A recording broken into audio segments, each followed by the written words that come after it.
Jesus looks over at this guy, and he says the most remarkable thing. He says, I assure you that today you will be with me in paradise. Oh, that's a big statement. It's a big ask. It's a big win, right? Today, I assure you, wherever Jesus is going, he's taking this guy with him. You and I are going together.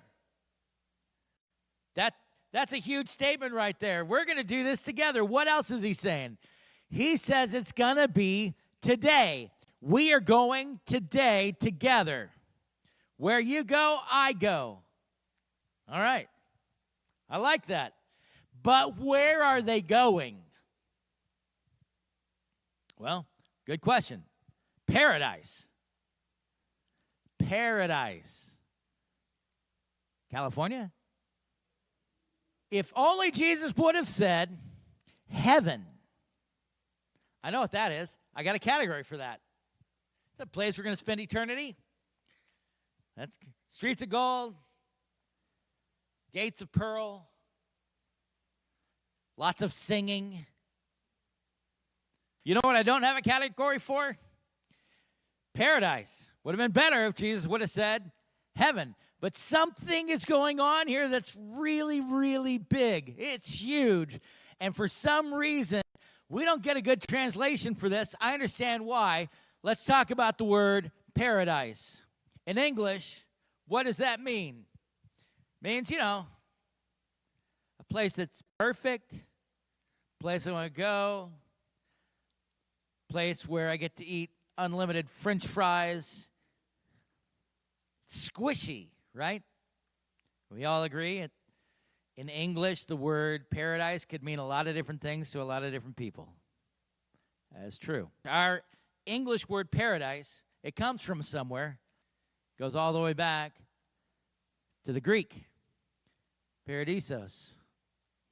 It's actually just an alliteration of a Greek word. Because you know what the word paradisios means if it's directly translated? Garden.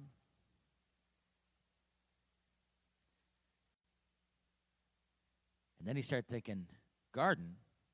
Garden. Wait.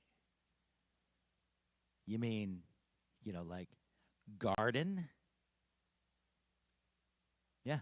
Like the garden? Like the Garden of Eden? Yeah.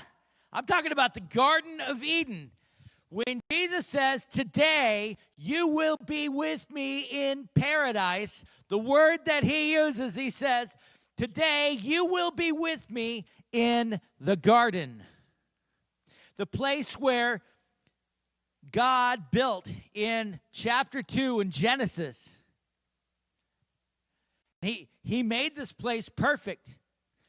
It is the perfect place that he takes his mud people that he makes and drops them in there and says, this is the proper place for you.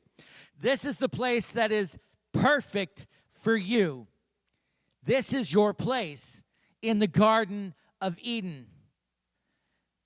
And God gives Adam meaningful work, and he walks with God in the cool of the evening every day. Jesus says to this guy, today you're going to go to the garden with me. The place that God has built for us.